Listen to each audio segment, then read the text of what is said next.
प्रिय दोस्तों, आप सभी का स्वागत है। जैसा कि हमने कल अव्ययभाव समास पढ़े थे। अव्ययभाव समास में क्या पढ़े थे? ऐसा समास जिसका पूर्वपद अव्यय हो या पूर्वपद प्रधान होता है वह अव्ययभाव समास होता है, या जिसके पूर्वपद में उपसर्ग जुड़ा हुआ होता है। मैंने कई उदाहरण दिए थे, जैसे यथाशक्ति, प्रतिदिनम, आजन्म, भरपेट, उपगंगा या गंगा समीप, उपगंगम या नगर से समीपम, उपनगरम।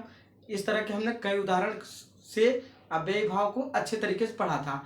आज हम लोग पढ़ेंगे तत्पुरुष समास क्या होता है। देखिए, तत्पुरुष समास ऐसा समास जिसका उत्तर पद प्रधान हो। जैसे अव्ययी भाव में हमने पढ़ा कि ऐसा समास जिसका पूर्व पद प्रधान हो, लेकिन तत्पुरुष समास पढ़ेंगे ऐसा समास जिसका उत्तर पद प्रधान होता है। और इसी प्रकार हम द्वंद्व समास में पढ़ेंगे कि ऐसा समास जिसके दोनों पद प्रधान होते हैं। ठीक, आइए तत्पुरुष समास पे। तत्पुरुष समास ऐसा समास होता है जिसका उत्तर पद प्रधान होता है, वह तत्पुरुष समास होता है। तत्पुरुष समास दो प्रकार के होते हैं, एक समानाधिकरण, एक व्यधिकरण। यह जो समानाधिकरण है इसको हम कर्मधारय समास भी कहते हैं। ठीक है, यह कर्मधारय समास, इसे जैसे मूल जो आपके समास हैं वो चार ही हैं। कौन कौन? अव्ययी भाव, तत्पुरुष, अव्ययी भाव, तत्पुरुष, बहुव्रीहि और एक कर्मधारय और द्विगु। ये दोनों तत्पुरुष समास से ही निकले हैं। एक आपका द्वंद्व समास जो कि है, जैसे द्वंद्व समास, अव्ययी भाव समास और बहुव्रीहि समास और तत्पुरुष समास। चार समास आपके मूल हैं। दो समास जो कर्मधारय और द्विगु हैं वह तत्पुरुष समास के ही भेद हैं। तो जो कर्मधारय है आपका वह समानाधिकरण, जो इसका यह है समानाधिकरण तत्पुरुष का, यह इसी को कर्मधारय समास कहते हैं। कर्मधारय समास उसे कहते हैं जिसका पूर्व पद विशेषण तथा दूसरा पद विशेष से होता है, उसे कर्मधारय समास कहते हैं। तो उसको हम बाद में पढ़ेंगे। आज हम पढ़ेंगे व्यधिकरण समास यानी तत्पुरुष समास। इसके 6 भेद होते हैं। जैसे आपकी ये तत्पुरुष समास विभक्तियां के अनुसार चलती हैं। जैसे आपने विभक्तियां पढ़े होंगे, प्रथमा, द्वितीया, तृतीया, चतुर्थी, पंचमी, षष्ठी, सप्तमी और संबोधन। आप संबोधन को छोड़ दीजिए और प्रथमा को छोड़ दीजिए, और बाकी द्वितीया, तृतीया, चतुर्थी, पंचमी, षष्ठी, सप्तमी तक जो होते हैं, जितनी विभक्तियां होती है, जैसे कर्ता ने, इसको छोड़ दिए, कर्म को करण से जो विभक्तियां बीच में पाई जाती हैं शेष, वह तत्पुरुष समास के भेद होते हैं। जैसे इसे हम कह सकते हैं व्यधिकरण समास के जो हमारे 6 भेद होते हैं उसे हम कह सकते हैं प्रथमा तत्पुरुष समास। ठीक, उसी प्रकार हम कह सकते हैं द्वितीया तत्पुरुष समास, उसी प्रकार हम कह सकते हैं तृतीया तत्पुरुष समास।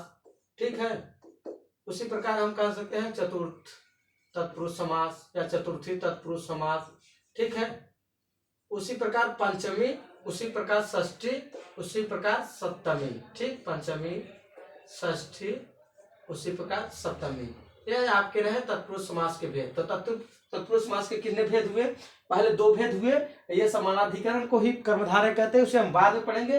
तत्पुरुष समास के जो मूलतः भेद होते हैं वह ये होते हैं, प्रथमा तत्पुरुष समास, द्वितीय तत्पुरुष समास, तृतीय तत्पुरुष समास, चतुर्थ तत्पुरुष समास, पंचमी तत्पुरुष समास, षष्ठी तत्पुरुष समास और सप्तमी तत्पुरुष समास। हम तत्पुरुष समास को जब समास पढ़ रहे थे तो हमने एक उदाहरण दिए थे, राजा का कुमार यानी राजकुमार। तो जो उसमें राजकुमार शब्द था वह जो उसमें राजा का आ रहा था, का, तो उसमें का आ रहा था ना, यानी कि अगर जैसे जो भी उदाहरण है, जैसे आइए उदाहरण से हम समझते हैं। पहले आप ये जानिए, तत्पुरुष समास ऐसा समास होता है जिसका उत्तर पद प्रधान होता है, और ये इतने प्रकार के होते हैं, प्रथमा, द्वितीय, तृतीया, चतुर्थ, पंचमी, षष्ठी, सप्तमी। आपको इतनी टिप्पणी नहीं पूछा जाएगा, आपको केवल ऐसा पूछा जाएगा कि इनमें से कौन तत्पुरुष समास है, ऐसा क्वेश्चन रहेगा। जैसे 4 समास दे दे, एक समास दे देगा और बोलेगा कि यह तत्पुरुष समास है या नहीं, या तो 4 समास दे देगा, बोलेगा इनमें से कौन तत्पुरुष समास है। इसी टाइप के क्वेश्चन आपसे पूछे जाएंगे। तो आइए उदाहरण समझते हैं। जैसे कृष्णाश्रित है, कृष्णाश्रित यानी कृष्ण और श्रित मतलब आश्रित हो, जो निर्भर हो। तो कृष्णाश्रित यानी कृष्ण पर आश्रित, या शरणम आगत, शरणम आगत मतलब शरणागत, यानी शरण में कोई जाए तो उसे कहते हैं शरणागत। शरण में आना, तो कर्ता ने कर्म को करण से संप्रदान, जो भी में आया, जैसे कर्ता ने कर्म को करण से, जो विभक्तियां के जो पहचान होते हैं कारक के, वही सेम अगर आपको उदाहरण मिलता है तो मान लीजिए वह तत्पुरुष समास है। जैसे आइए देखिए, सुख प्राप्त, सुख प्राप्त, तो सुख को प्राप्त, यह जो को आया यह कारक ही तो है। अगर जब हम समास पहचाने और समास को तोड़ने पर अगर उसमें हमको कारक चिन्ह पता आ रहा है, पता चल रहा है, तो इसका मतलब यह तत्पुरुष समास का ही भेद होगा। और अगर आपको यह जानना है कि तत्पुरुष समास में कौन सा समास होगा, तो यह जो को वाला निशान जिस पे आएगा, जैसे कर्ता ने कर्म को आया तो यह होगा द्वितीया तत्पुरुष समास। ठीक है, उसी प्रकार जैसे से आया तो यह तृतीया हो गया तत्पुरुष समास। कर्ता ने कर्म को करण से यह तृतीया तत्पुरुष हुआ। लोक से परे, यानी कि जो भी विभक्तियां, जैसे दुखम अतीत, दुख को अतीत, तो जो को आया यह द्वितीया तत्पुरुष समास हुआ। स्वर्ग गतः, यानी स्वर्ग को गया, स्वर्ग को भोगा, तो यह क्या हुआ, यह को आया। तो पता चल रहा है ना कि इसमें कारक चिन्ह हमें दिखाई दे रहे हैं, इसका मतलब यह तत्पुरुष समास है। सिंपल सा ट्रिक है, आप लोग जानने का प्रयास करिए, आशा है कि आप लोग अच्छे नंबर लाएंगे। ठीक है, आइए और देखते हैं, राजमाता, राजा की माता। अब यह जो की आई, राजा की माता, यही सबसे बड़ी विशेषता है ये तत्पुरुष समास का। जैसे इसको क्या कहते हैं, समस्त पद बोलते हैं। ये जो पद है, जैसे सुख प्राप्त है, यह पूरा, यह यहां से यहां तक, इसे बोलते हैं समस्त पद, और इसे बोलते हैं समास विग्रह। इससे जब अलग अलग करते हैं तो इसे क्या कहते हैं, समास विग्रह। ठीक है, इसे समस्त पद, इसे समास विग्रह। ठीक, तो उसी प्रकार हम जानते हैं, जैसे राजा, राजमाता, राजा की माता, तो जो की आई, तो जी की हमारा जो कारक चिन्ह जिस विभक्ति में की आती है, मान लीजिए वही समास है। कर्ता ने कर्म को करण से संप्रदान अपादान जो भी होता है, उसके बाद हम यही की आया, यानी कि मान लीजिए केवल आपको तत्पुरुष समास पहचानना है। इसमें एग्जाम में बहुत सरल सुबोध तरीके से पूछा जाता है। सीयूटी इंट्रेंस एग्जाम में आप लोग पुरानी वीडियो जरूर देखिए। दशरथ पुत्र, दशरथ का पुत्र, यह जो का आया, यानी कि इससे पता चल रहा है कि यह तत्पुरुष समास का ही भेद है। आप जैसे इन शब्दों को आप जान के भी जान सकते हैं कि कौन सा समास है। अगर उसका समास विग्रह करने पे, जैसे राजा का कुमार, तो क्या हुआ, राजा का कुमार, तो यहाँ का आया, यहाँ का आया, यहाँ का, के, की, ना, ने, नी, में, पर, से अलग होने के लिए जो भी विभक्तियां आती हैं, कारक चिन्ह के जो भी आते हैं कारक चिन्ह, मान लीजिए वह तत्पुरुष समास है। केवल आपको इतना ही पहचानने के लिए आ जाए। जैसे आ जाएगा राजमाता, राजमाता में कौन समास है, तो उसमें दिया रहेगा अव्ययीभाव कर्मधारय तत्पुरुष बहुब्रीहि। आप सिंपल सी जान रहे हैं कि राजमाता यानी राजा की माता, की आया, कारक चिन्ह आ रहा है, इसलिए यह तत्पुरुष समास है। हाँ, एक जगह आपको कंफ्यूज हो सकता है, वह जगह है कि जैसे आ जाए राजकुमार, तो राजकुमार में उसमें विकल्प में तत्पुरुष के सारे भेद रहे।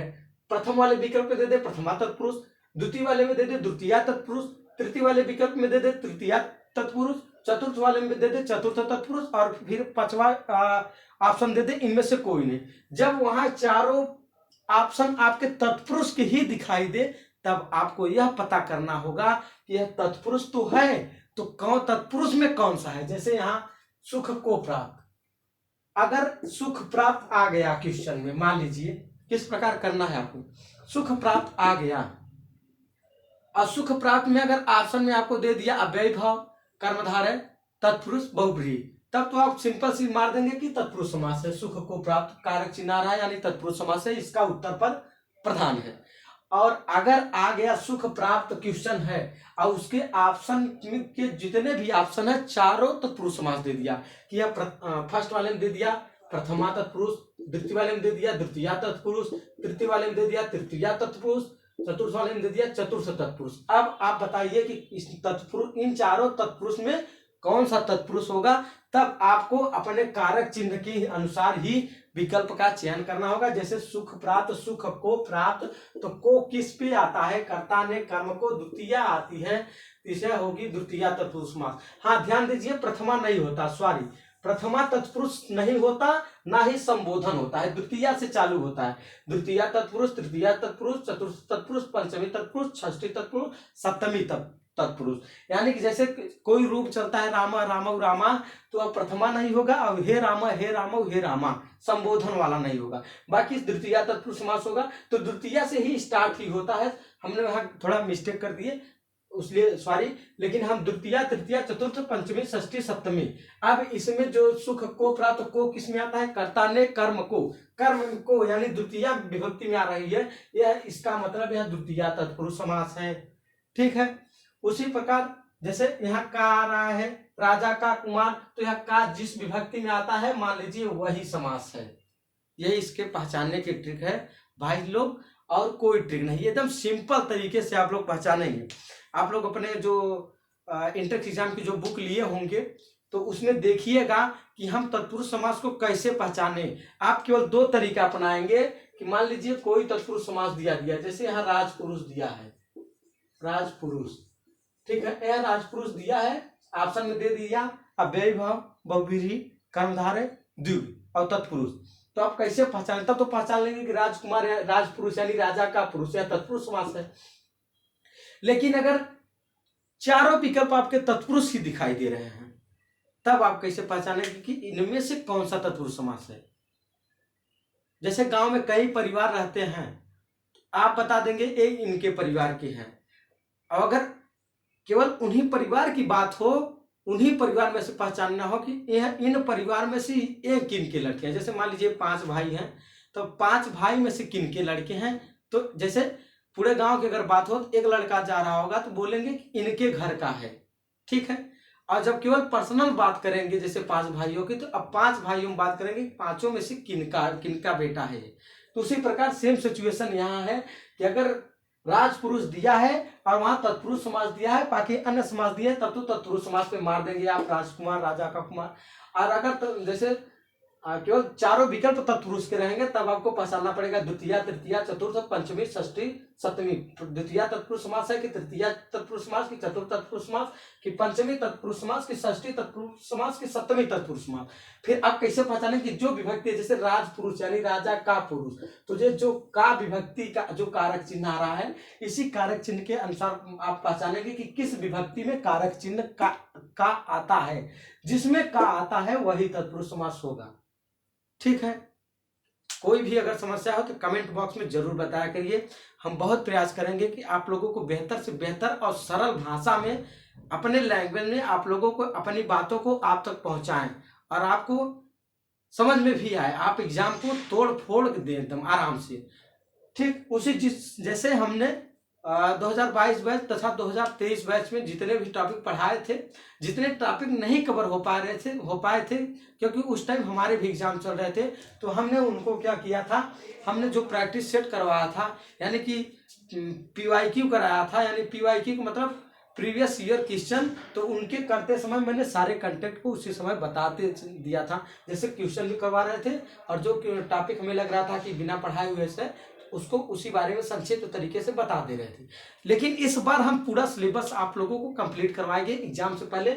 आप लोग केवल पढ़ते रहिए। अब तत्पुरुष समास आपको समझ में आ गया। अब एक भाव समास क्या होता है रिवीजन कर लेते हैं। ऐसा समास जिसका पूर्वपद प्रधान हो या पूर्वपद अव्यय हो या पूर्वपद में उपसर्ग लगा हो, वह तत्पुरुष समास होता है। जैसे यथाशक्ति, प्रतिदिनम, भरपेट, आजन्म। ठीक, ऐसा तत्पुरुष समास क्या होता है, ऐसा समास जिसका उत्तर पद प्रधान होता है। ठीक, और उसी प्रकार आगे हम पढ़ेंगे द्वंद्व समास। तो द्वंद्व समास में ऐसा समास जिसके दोनों पद प्रधान होते हैं। तो क्वेश्चन आपका बन सकता है कि तत्पुरुष समास में कौन सा पद प्रधान होता है, तो आप लोग बताइएगा कि तत्पुरुष समास में उत्तर पद प्रधान होता है। अव्ययी भाव समास में कौन सा पद प्रधान होता है, तो अव्ययी भाव में प्रथम पद प्रधान होता है। ऐसा भी क्वेश्चन आपको पूछ लेगा। ठीक है, मिलते हैं अगले वीडियो में। हमने अव्ययी भाव समास पढ़ा दिया, तत्पुरुष समास पढ़ा दिया, और जो भी समास बचे हुए हैं, चाहे आपके कर्मधारय, बहुव्रीहि, द्विगु, द्वंद्व जो बचे हुए हैं, ये जो समानाधिकरण हमने बताया, यह कर्मधारय समास ही है। ये अगली वीडियो में हम पहले द्वंद्व को पढ़ाएंगे, क्योंकि आप लोग ऐसे आपको पता चलेगा कि अव्ययी भाव जब हम पढ़े तो उसमें पहला पद प्रधान हो रहा था, लेकिन जब तत्पुरुष समास पढ़े तो उसमें उत्तर पद प्रधान हो रहा था, और जब द्वंद्व पढ़ेंगे तो उसमें दोनों पद प्रधान होंगे। तो आप लोगों को ऐसा टॉपिक याद रहेगा कि अव्ययी भाव यानी कि प्रथम पद प्रधान, तत्पुरुष समास यानी उत्तर पद प्रधान, फिर हमने द्वंद्व समास पढ़ा था यानी दोनों पद उसमें प्रधान थे। इस पे अगर क्वेश्चन बनेगा तो आप लोग कर जाएंगे आराम से। और ये जो हमने समास पहचानने का जो तरीका बताया है विभक्ति के अनुसार, कारक चिन्ह के अनुसार, बहुत सटीक है, आप लोग आसानी से पहचान लेंगे। पहले तो ये सरल तरीके से पूछा जाता है कि यह कौन सा समास होगा, उसमें केवल तत्पुरुष समास दिया रहेगा, केवल एक, बाकी अन्य समास दिए रहेंगे तो आप आसानी से कर लेंगे। समस्या वहां होगी जब चारों विकल्प तत्पुरुष के ही दिखाई देंगे, वहां आपको समस्या हो सकती है। रेयर केस में कभी ऐसा पूछा जाता है, नहीं तो सीयूटी इंट्रेंस एग्जाम जब से स्टार्ट हुआ है ये डोमेन संस्कृत यूजी का, तब से ऐसा क्वेश्चन नहीं पूछा गया, ऐसा समास नहीं पूछा गया कि चारों विकल्प तत्पुरुष के ही दें। हाँ, तत्पुरुष समास अवश्य पूछा जाता है। जैसे आपको दे दिया राजमाता, तो राजमाता में देगा एक विकल्प दे देगा तत्पुरुष समास, एक विकल्प देगा वैभव, एक देगा बहुब्रीहि, एक देगा द्विग, एक देगा इनमें से कोई नहीं, ऐसा पूछा जाता है। ठीक, तो हमने आज तत्पुरुष समास पढ़ लिया। मिलते हैं दोस्तों अगली वीडियो में। धन्यवाद। हमारे यूट्यूब चैनल को अगर आप पहली बार जुड़े हैं तो सब्सक्राइब जरूर कीजिए, ठीक है, जिससे हमारे द्वारा पढ़ाई गई वीडियो आपके पास जरूर पहुंचे। धन्यवाद, मिलते हैं अगली वीडियो। जय हिंद।